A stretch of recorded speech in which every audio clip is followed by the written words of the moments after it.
Hello. Hello चिक। Hello hello.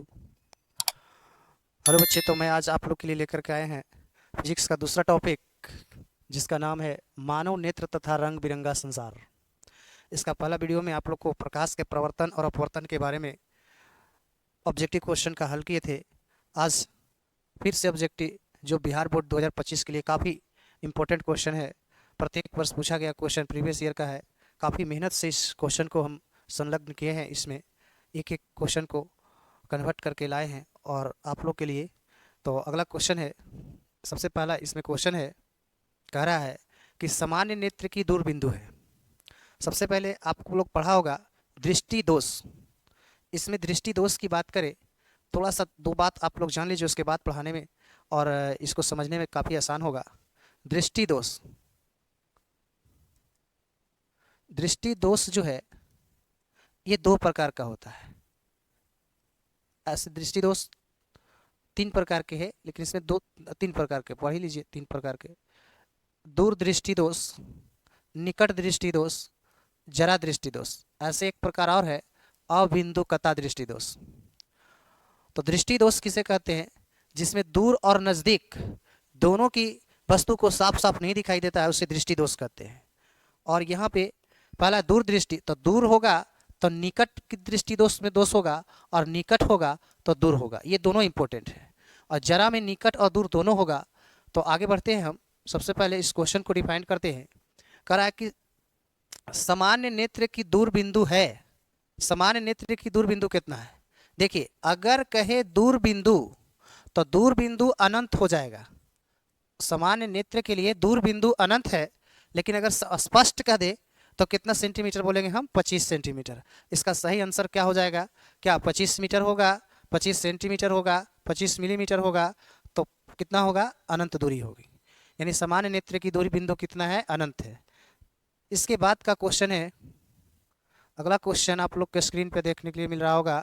जो नेत्र निकट की वस्तु को साफ नहीं देख सकता है, उस नेत्र में होता है। देखिए, निकट की वस्तु को साफ नहीं देख पाता है तो उस नेत्र में क्या होता है, बता सकते हैं? निकट की वस्तु को जब साफ नहीं देखता है तो कह रहा है दूरदृष्टि होगा, दूरदृष्टि होगा, निकट दृष्टि होगा, जरा दृष्टि दोष होगा, वर्धाक्ता होगा। आप लोग जवाब दीजिए, कौन होगा इसमें? तो आपको पता है कि जब निकट की वस्तु को साफ नहीं देख सकते हैं तो इसमें कौन बिंदु होगा? दूर की वस्तु, यानी दूर दृष्टि दोष। इसका सही आंसर क्या होगा? सही आंसर क्या होगा आपका? ए होगा। ए नंबर, दूर दृष्टि दोष। अगला क्वेश्चन है आपके स्क्रीन पर। अगला क्वेश्चन कि मानव नेत्र वस्तु का प्रतिबिंब निम्न में से किस भाग पर बनता है? वाह, बहुत सुंदर क्वेश्चन है। देखिए, 2021 का, 13 का, 14 का पूछा हुआ क्वेश्चन है। कह रहा है मानव नेत्र का प्रतिबिंब निम्न में से किस भाग पर बनता है? कॉर्निया पर बनता है, आइरिस पर बनता है, रेटिना पर बनता है, पुतली पर बनता है? तो आप लोग बताइए, इसका सही जवाब क्या होगा?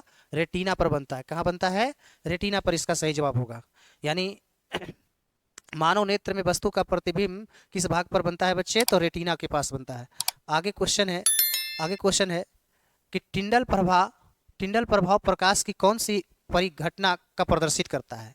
टिंडल प्रभाव प्रकाश की कौन सी परिघटना को प्रदर्शित करता है? तो प्रकाश का प्रवर्तन है, प्रकाश का अपवर्तन है, प्रकाश का विक्षेपण है। तो हमको हिसाब से आंसर सही होगा प्रकाश का प्रकीर्णन के द्वारा। टिंडल प्रभाव किसके द्वारा होता है? प्रकाश के प्रकीर्णन के द्वारा होता है। यानी इसका सही आंसर क्या होगा? डी हो जाएगा। क्या होगा? डी। आगे क्वेश्चन है आपका। अगला क्वेश्चन है स्क्रीन पे कि सामान्य आंख के लिए स्पष्ट दर्शन की दूरी न्यूनतम दूरी होती है। देखिए, बिल्कुल सही क्वेश्चन यहाँ पे है। कह रहा है यहाँ पे सामान्य आंख के लिए स्पष्ट दर्शन की न्यूनतम दूरी कितना सेंटीमीटर होता है? आप लोग सभी जानते होंगे कि इसका सही आंसर कितना होगा? 25 सेंटीमीटर होगा। कितना सेंटीमीटर होगा? 25 सेंटीमीटर होगा। यानी इसके बाद का क्वेश्चन है, थोड़ा जल्दी जल्दी आप लोग चलिए, टाइम बहुत ज़्यादा ले लेते हैं, कम क्वेश्चन है, बहुत ज़्यादा लेसन है। कह रहा है निकट दृष्टि दोष के लिए किस लेंस का प्रयोग होता है? निकट दृष्टि दोष के लिए किस लेंस का प्रयोग होता है? आप लोग बता सकते हैं, निकट दृष्टि दोष के लिए किस लेंस का प्रयोग होता है? यानी इसमें क्या उत्तल लेंस का प्रयोग करेगा? नहीं। क्या अवतल लेंस का करेगा? बेलनाकार लेंस का करेगा? उत्तल एवं अवतल दोनों का करेगा? नहीं, ये तो उत्तल अवतल दोनों नहीं होगा, बेलनाकार नहीं होगा, उत्तल नहीं होगा, अवतल लेंस होगा। इसका सही आंसर क्या है? अवतल लेंस होगा। निकट दृष्टि में किस लेंस का प्रयोग किया जाता है? तो अवतल लेंस का प्रयोग किया जाता है। इसके बाद का क्वेश्चन है, हम जल्दी जल्दी में क्वेश्चन को भगाते चल रहे हैं, है ना। इसके बाद श्वेत प्रकाश की किरण जब किसी प्रिज्म से होकर गुजरती है तो वह वर्ण सबसे अधिक विचलित होता है। विचलन के माने सबसे अधिक फैल जाना। सबसे अधिक किस रंग में फैला होती है? तो आप लोग पढ़ा होगा इसका एक शॉर्टकट ट्रिक, जिसको कहते हैं वैजानी हब पिनाला, है ना। तो जिसमें बैगनी जो है सबसे अधिक प्रकीर्णन हो जाती है। तो इसका सही आंसर क्या होगा? मेरे ख्याल से सी सही होगा। लाल सबसे कम होता है ना, बैगनी सबसे अधिक होता है। इसके बाद अगला क्वेश्चन है आप लोग के बीच में, एकदम बिल्कुल स्क्रीन पे एकदम बहुत सुंदर क्वेश्चन है कि श्वेत प्रकाश जब एक प्रिज्म से होकर गुजरता है तो जो वर्ण सबसे कम विचलित होता है वह कौन है? देखिए यहाँ पे क्वेश्चन आ गया, जब प्रिज्म से होकर गुजरता है। अगर प्रिज्म की बात करें तो इसका एक शॉर्टकट बात बताते हैं कि प्रिज्म का जो आकार होता है त्रिभुज जैसा होता है, और प्रिज्म जब यहाँ से गुजरते हैं तो इस तरह से जब गुजरता है तो सबसे पहले कौन होता है? लाल होता है। तो लाल जो है सबसे कम गुजरती है, और सबसे ज़्यादा झुकाव किसका होता है? बैगनी का होता है। किसका होता है? बैगनी का होता है। तो सबसे अधिक विचलन बैगनी होता है और सबसे कम किसका होता है? लाल का होता है। आई होप आप लोग को समझ में आया होगा ये भी क्वेश्चन बिल्कुल अच्छे ढंग से। यानी सबसे अधिक विचलन होता है बैगनी में और सबसे कम विचलन होता है लाल में। तो इसका आंसर क्या होगा? ए होगा, है ना। इसका आंसर कौन होगा? ए। इसके बाद है प्रकाश के किस वर्ण के किस तरंग दैर्घ्य अधिक होती है? अच्छा, किस में तरंग दैर्घ्य सबसे अधिक होता है? तो लाल में सबसे अधिक तरंग दैर्घ्य होता है। इसका आंसर क्या होगा? ए होगा। इसका आंसर क्या होगा? ए। लाल में जो है सबसे अधिक तरंग दैर्घ्य होती है।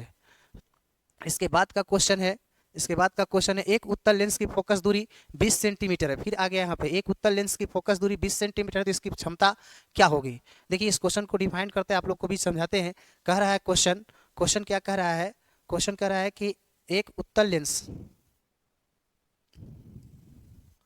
देख लीजिए,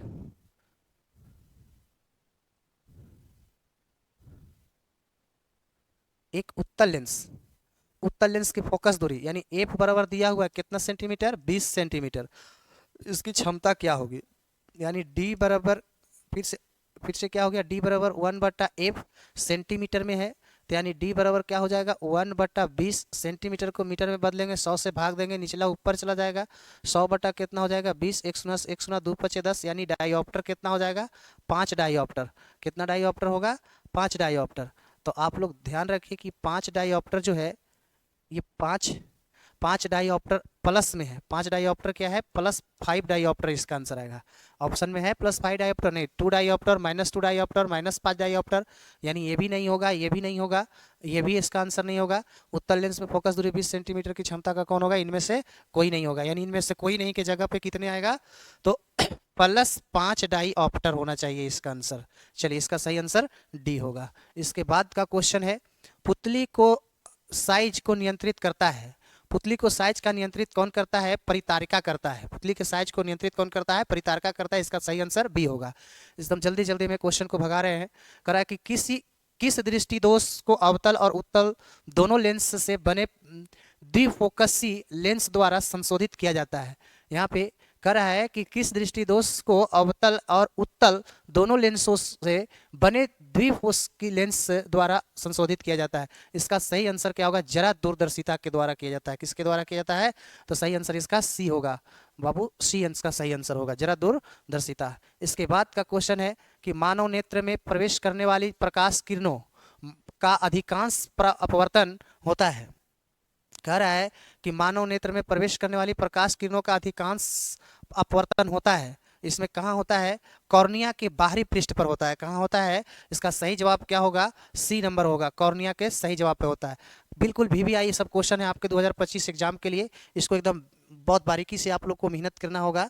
इसके बाद का क्वेश्चन है, आगे क्वेश्चन है आपका, आगे क्वेश्चन है, जब सूर्य का प्रकाश वायुमंडलीय से गुजरता है तो वायु के सूक्ष्म कण किस रंग के प्रकाश को सबसे अधिक प्रबलता पर किरण करते हैं? सबसे अधिक किसको कहता है? तो नीला को करता है। किसको करता है? इसका सही जवाब क्या होगा? तो नीला होगा। इसका सही जवाब क्या हो जाएगा? नीला हो जाएगा आंसर, यानी बिल्कुल सही जवाब है नीला, यानी इसका बी आंसर होगा। इसके बाद का क्वेश्चन है, इसके बाद 15 नंबर क्वेश्चन है, वायुमंडल में प्रकाश का कौन सा रंग वर्ण अधिक प्रकीर्णन, माने यहाँ पे कह रहा है वर्ण अधिक प्रकीर्णन करता है। वायुमंडल में सबसे अधिक प्रकीर्णन किसका होता है? आप लोग बता सकते हैं, इसका जल्दी से जवाब दीजिएगा, है ना। वायुमंडल में प्रकाश का कौन सा रंग अधिक प्रकीर्णन करता है? लाल, नारंगी, हरा, नीला। कौन करता है बेटा? तो कौन करता है? नीला रंग करता है। कौन करता है? नीला करता है, यानी इसका सही आंसर डी होगा। 16 नंबर क्वेश्चन देखिए, निर्वात में प्रकाश की चाल है। देखिए ये क्वेश्चन आपका फर्स्ट लेसन में भी था और सेकेंड लेसन में भी आपको इस क्वेश्चन को डिफाइन कर रहे हैं। आगे कह रहा है निर्वात में प्रकाश की चाल। निर्वात में प्रकाश की चाल अगर बात की जाए तो निर्वात में प्रकाश की चाल कितना होता है? तो बताइए, निर्वात में प्रकाश की चाल 3 × 10⁻6 मीटर पर सेकेंड, 3 × 10⁻7 मीटर पर सेकेंड, 3 × 10⁻8 मीटर पर सेकेंड, 3 × 10⁻8 मीटर पर सेकेंड होता है। अच्छा, दो गो इसमें सही है 3 × 10⁻8 मीटर पर सेकेंड, है ना। इसमें दो ऑप्शन लड़ रहा है ना। यानी इसका आंसर क्या हो जाएगा? सी हो जाएगा, 3 × 10⁻8 मीटर पर सेकेंड। और डी भी जो लिखा हुआ है वही सेम लिखा गया है। चलिए, टाइपिंग में गलती होता है, कहीं ना कहीं किसी से हो जाता है। अगला क्वेश्चन है, निम्न में से किस माध्यम में प्रकाश की चाल अधिकतम होता है? चलिए देखिए, बहुत सुंदर क्वेश्चन है। किस माध्यम में प्रकाश का चाल अधिकतम होता है? तो हवा में होता है, जल में होता है, शीशा में होता है, हीरा में होता है, कि किस में होता है? देखिए, जो गलत है वो गलत हो गया। सबसे ज़्यादा किस में होता है? हवा में होता है। यानी जल में उससे कम, शीशा में उससे कम, सबसे ज़्यादा प्रकाश की चाल किस में होती है? हवा में होती है। इसके बाद का क्वेश्चन है आपका, इसके बाद का क्वेश्चन है कि प्रकाश की किस घटना के कारण सूर्य हमें वास्तविक सूर्योदय को लगभग 2 मिनट पूर्व दिखाई देने लगता है?